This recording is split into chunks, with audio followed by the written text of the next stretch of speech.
ladies and gentlemen, and it is an honor to be with you today to share my thoughts on my faith, on foreign policy, and the Free State of Israel. It is great to see so many friends in the audience. Backstage, Dr. Jeffrey Feingold was in the audience as well, and I hope he's moved back out here. So I told him, I said, I got a real stem winder of a speech, you need to hear it. And Kirk Blaylock was also back there. So, and as I look across this audience, thank you for so many friendships that we've made through the years, and as we gather today. You know, I'm struck by the coincidence that two American citizens being unlawfully detained abroad today are Jewish. Alan Gross in Cuba and Warren Weinstein by Al-Qaeda in Pakistan. And in both cases, their offense was spreading political and economic freedom to better the lives of less advantaged people around the globe. It was their selfless commitment to this work, and I think that is a testament to the great value that the American Jewish community has brought to our nation and frankly to our world, and our government should be working aggressively to achieve their speedy release.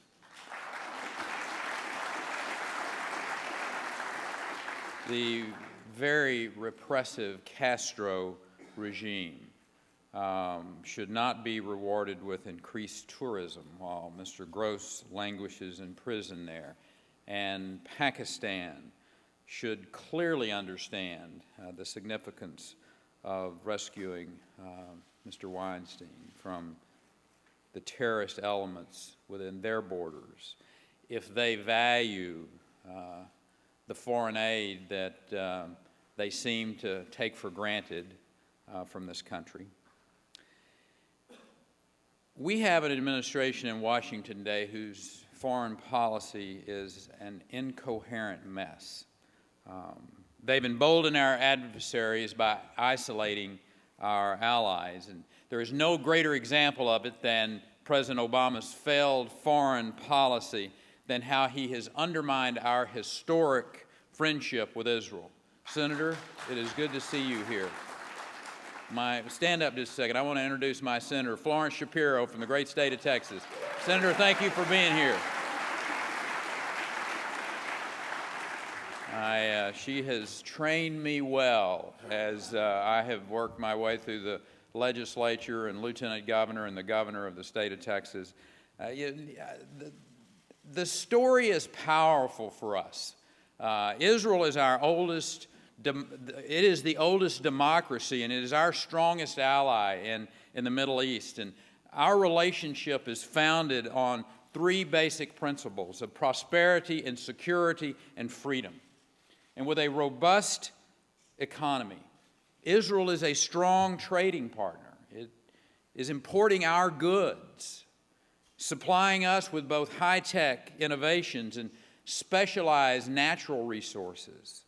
And I'm very proud of a Texas company, Senator, Noble Energy, which is supplying a very large amount of the natural gas that Israel is counting upon today. Israel's security, yes. Israel's security is critical to America's security. We must not forget it was Israel that took out the nuclear capabilities of Iraq in 1981, of Syria in 2007. And in both instances, their actions made the free world safer. Israel shares a commitment to our core principles of personal freedom. And yet, President Obama systematically undermines that relationship with Israel, specifically on the question of a negotiated settlement with the Palestinian people. And I want to make clear, I support the goal of a Palestinian state, but it should be the Palestinians who meet certain preconditions. And those preconditions must include statehood that is directly negotiated between Israel and the Palestinian leaders, and secondly, a Palestine who is recognizing Israel's right to exist as a Jewish state.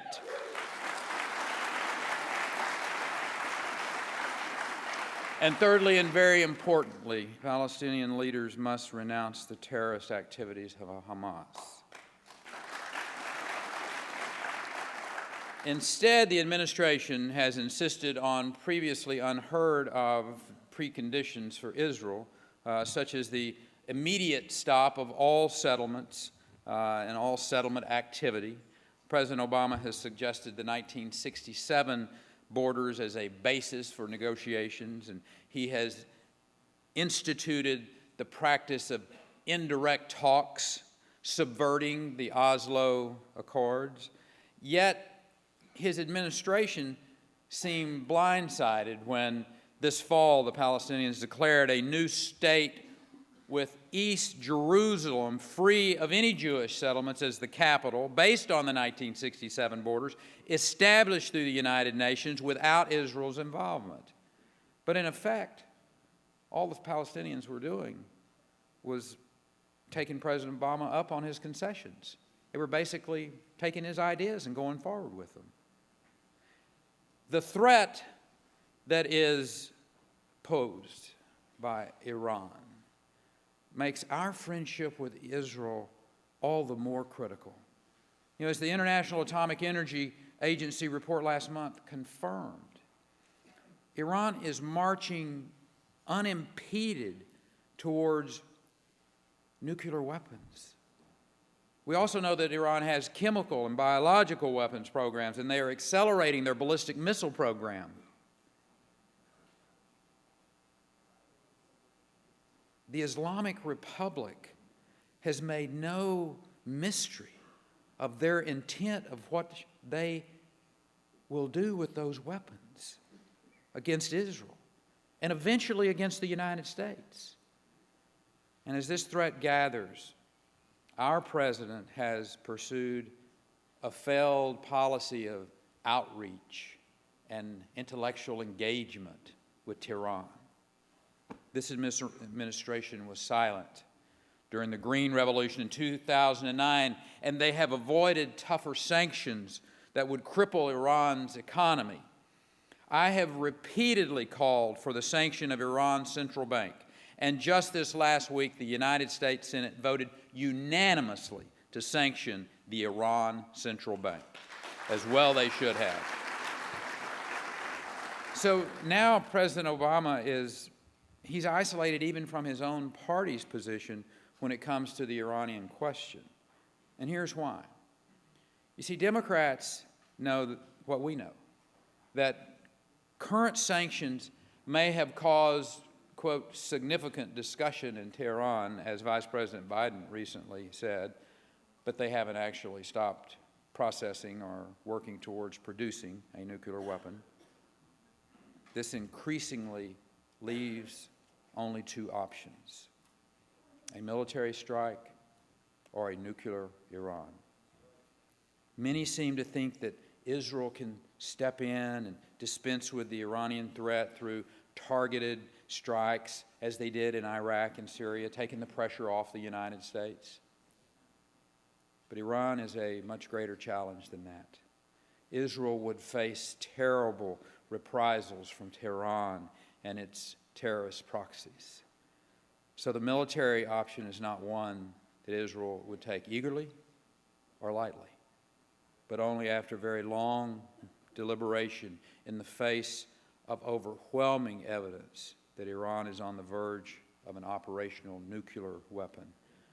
What Israel's military needs from the United States is our ongoing support through hardware, through guaranteed supply chains. But Israel also needs our vocal, unerring moral support in the face of what will inevitably be international condemnation if she is forced to strike. Here's what Israel does not need. Israel does not need our president demanding gratitude for being the best friend that Israel has ever had, while his Secretary of Defense rails that Israel get back to the damn table, quote, with the Palestinians. And his Secretary of State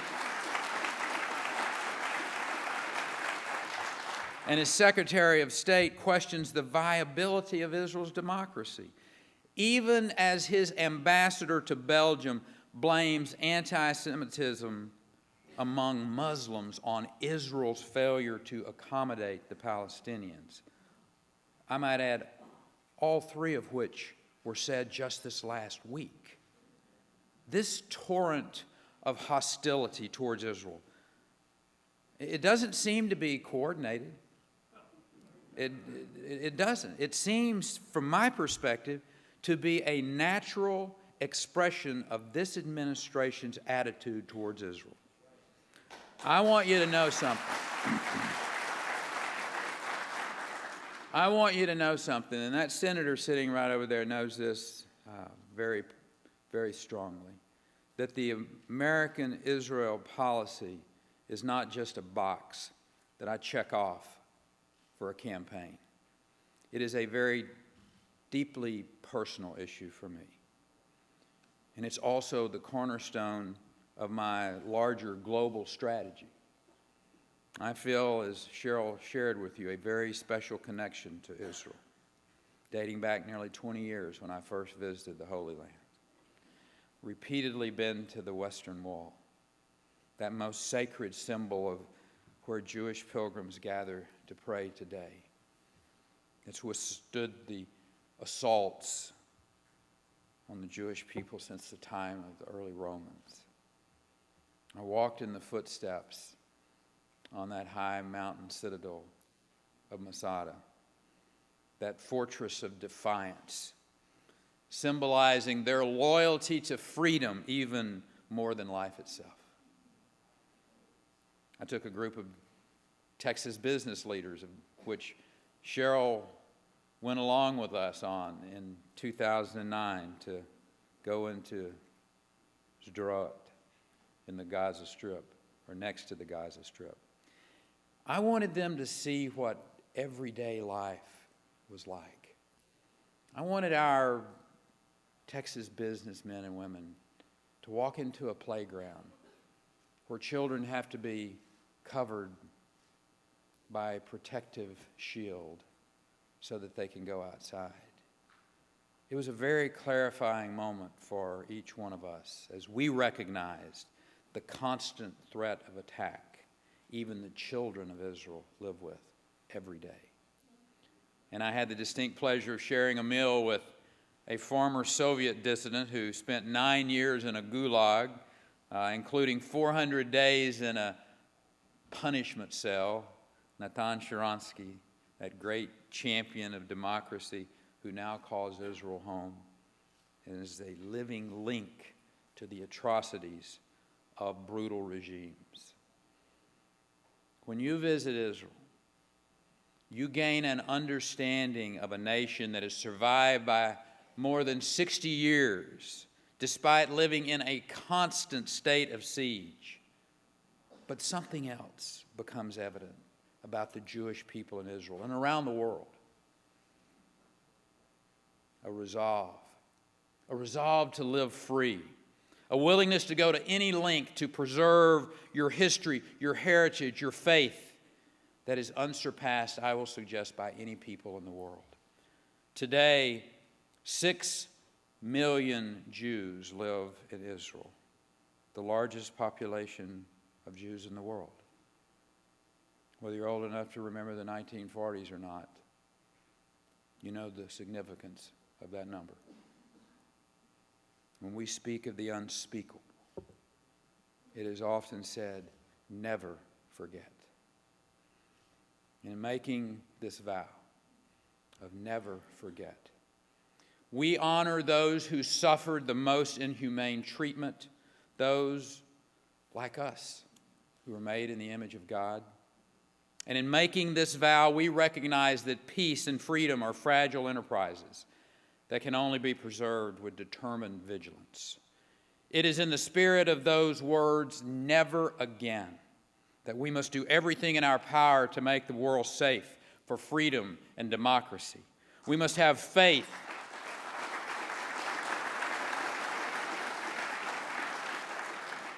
We must have faith that we are in the right and that we must fight with the might of a superpower.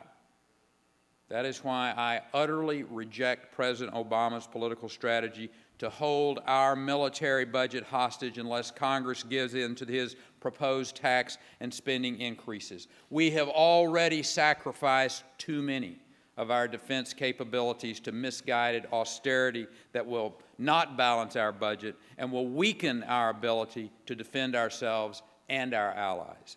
We must demand action in Congress to block these cuts that will threaten to hollow out our forces and prevent President Obama from using the capabilities our war fighters need as political pawns in this budgetary game that he is playing.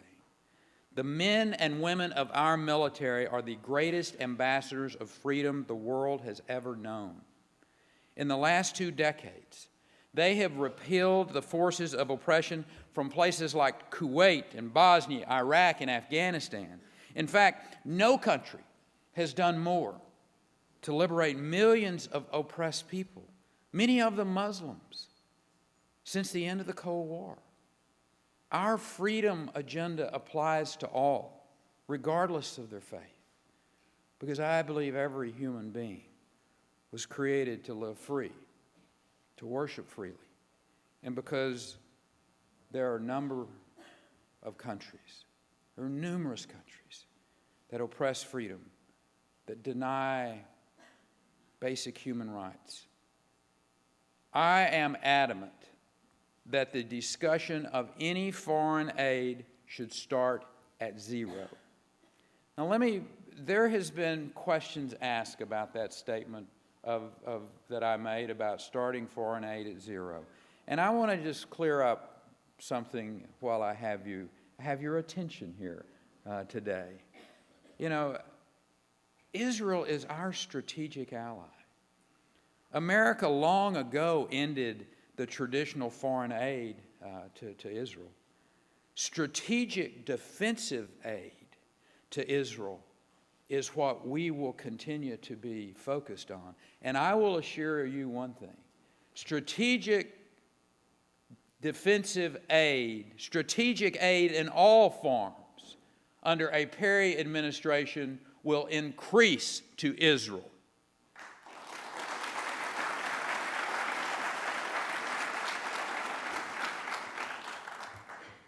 And any of those other countries who we decide about where those dollars are going to be going should always have an agenda that advances the American interest.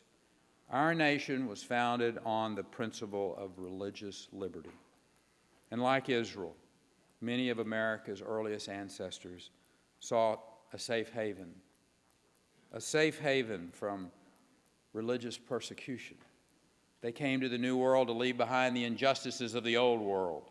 They came here to live in freedom, and for many, to live out their faith.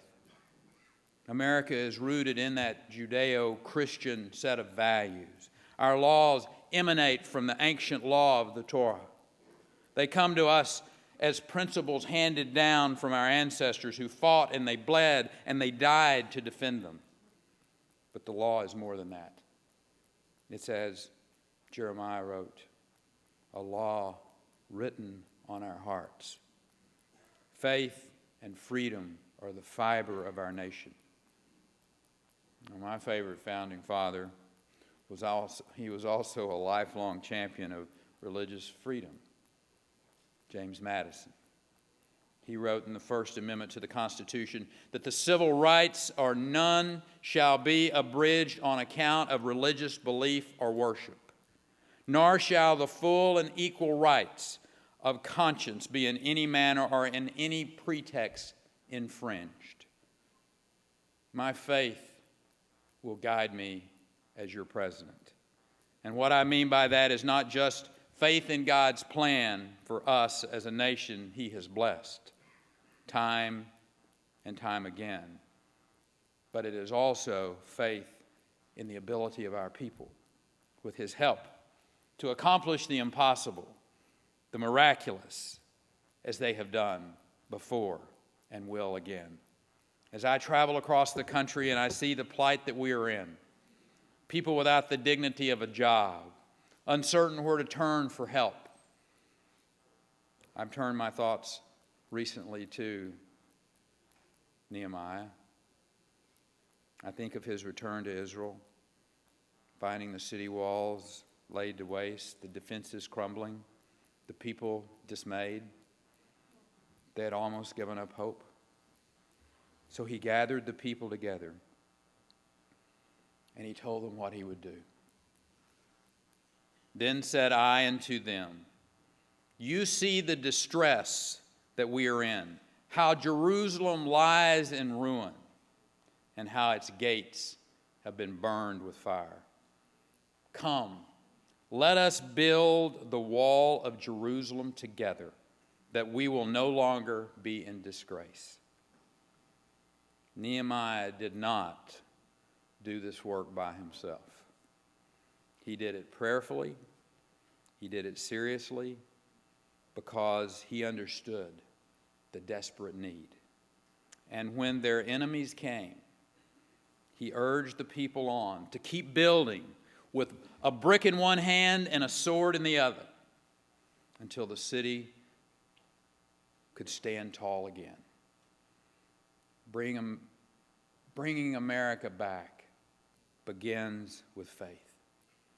Faith in the Almighty who creates us.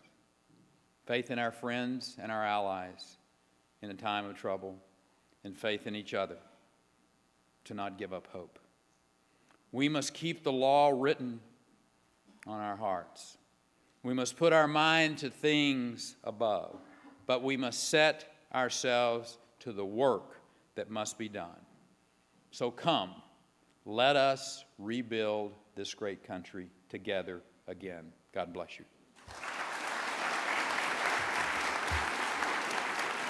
Thank you.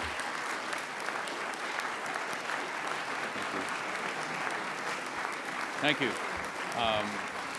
Cheryl, thank you. Cheryl instructed me that I was to attempt to answer any of your questions, so I will do my best. And is there a microphone? Oh, there is. Good, great, and good. Yes, sir.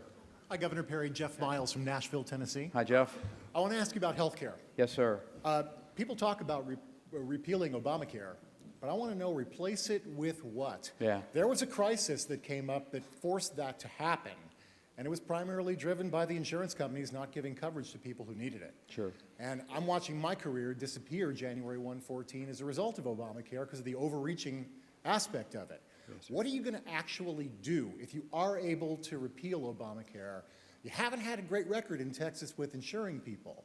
So I want to know what your plan is for what you plan to use to replace Obamacare with. Right. Thank you. I want to just disagree with you with one thing, and that is that we have a great record in the state of Texas of taking care of our people. And one of the great,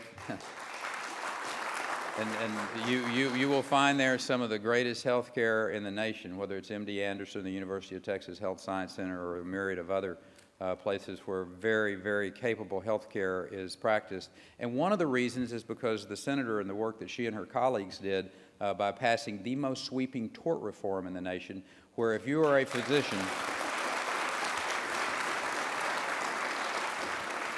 if you are a physician or if you are involved in a nursing home or a hospital, that you are protected against frivolous lawsuits.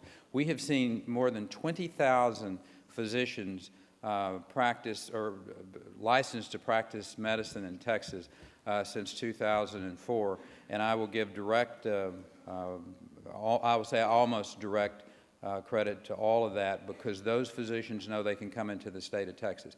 But let me get into your specific question of how do we deal with this issue of health care. And there are a number, Medicare is one side of it. And I will tell you, I think Paul Ryan and some of his colleagues have come up with some very good ideas and concepts of how to deal with the Medicare issue.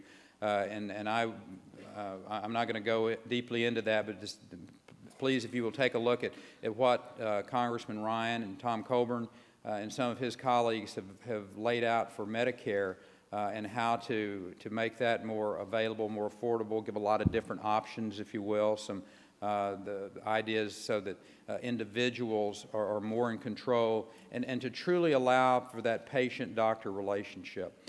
Now, I have been asking multiple administrations. I've been the governor of Texas for 11 years here in a couple of weeks, so this is not a new gig for me. And we've been asking for Health and Human Services Agency to give us, Alan, some waivers so that we could better run health care in the state of Texas. And I will assure you, practically every governor and their legislature knows how to deliver health care, to give better options than a one-size-fits-all, Washington-mandated Medicaid-type program. So as the President of the United States, I would allow the states to put their programs in, and if there are states that say, hey, you know what, we don't want to do that, we want y'all to do it from Washington, D.C., we would certainly leave them that option. But I would suggest to you the vast majority of the states, partly because of the cost and the cost savings that can accrue, plus just there will be better health care, more options, more people being insured if we have that type of strings detached from Washington, D.C. So that's just a couple of ideas. I'm a big believer that you give people options. There are folks out there that, you know, they're 25 years old, and the fact is they don't want to pay an insurance premium. So the idea that government-mandated insurance, I'm against that. I mean, when I talk about freedom, I believe in it. And I believe in the 10th Amendment and the states being able to make those decisions. And if you want to live in a state that's got high premiums, that's got high taxes, that has high regulations, you know, you can go to California.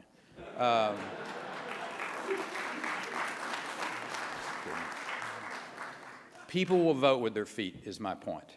And they will go to the places, whether they're businessmen and women, whether they're private citizens who want a particular type of lifestyle or type of environment to live in. That was the beauty of what our founding fathers were talking about when they created the federal government, and they gave those enumerated powers to the federal government. And they said, one of the things that I laid out about 10 days ago that has gotten such an amazing response across the country, I was talking about overhauling Washington, D.C. As I have read in the newspaper as you did, and probably found out the same way, that $7.7 trillion has gone from Washington to Wall Street financiers, and we didn't even know about it. I mean, that drives me up the wall. And it infuriates me that Washington and Wall Street have become so corrupt and so interactive together. And I call for an overhaul of Washington, D.C. The first part of that overhaul is a part-time Congress. Let them go home and work a job like the rest of the legislators do back in most states and live under the laws that they have. Florence and her colleagues, they have regular jobs back home. We meet for 140 days every other year. We're the 13th largest economy in the world, and we're able to get our work done, right, Alan? I mean, it works. The idea that we have to have all of these people in Washington, D.C. spending all this money is just not right. Sorry. Excuse me. I got right off subject there, but it's okay. Yeah. But it was spot on. Governor. Yes, Over sir. here. Victor Coquia from the Liberty and Freedom Foundation, based in the great state of Texas. Yesterday, Obama said that free markets and the rugged individualism of Americans doesn't work, and it's never worked. Wow. How on earth can a country that's built in liberty, which is rugged individualism, say that about our country, about our past? He said that it didn't work in the 20s when we expanded at a greater rate than we'd ever had before. Can you give him an example of how Texas, where rugged individualism and free markets work, because you've created jobs where he's failed to create any? I can go all across this country. It's not Texas. I mean, it's in Iowa. It's in New Hampshire. Live free or die. I mean, that's their motto up there. It's all across this great country. Government is the problem. Government is the problem, whether it's in the states or in Washington, D.C. in particular. And you know, I'm not a psychologist, and I don't know how to get inside the president's head and ask the question of why do you think that? What were you taught?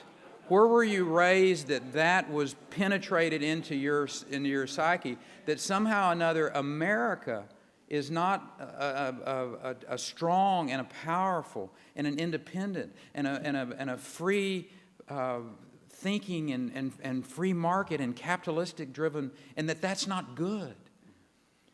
People give up their lives every day to still continue to come to be a part of this country because they understand what America is all about. And that is what we cannot lose. We cannot lose this. I will never go into another country anywhere and apologize for America. Never. We have freed too many people. We have given too much blood on foreign soils to allow people to live free. Are we perfect? No. Do we allow, because we were busy doing our job or whatever, to let Washington get out of control and to let Washington, D.C.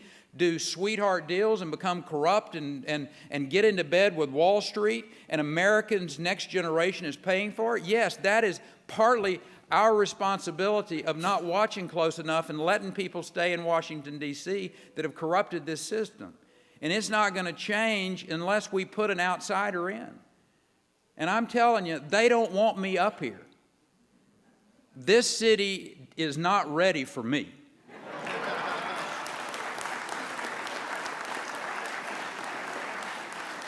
But the idea that we have a president that would say that our country has lost its soul, and that's what that says to me, is inappropriate and frankly irresponsible.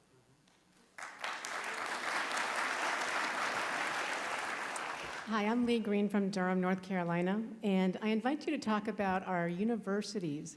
It seems like we're paying for our own defamation through student loans funded by the government.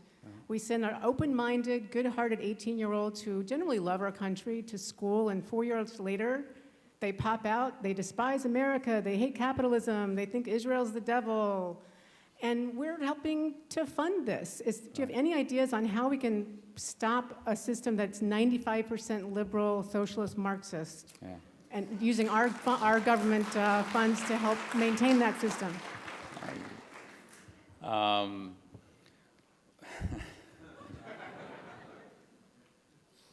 Here's what we've done in the state of Texas, and we have started asking about.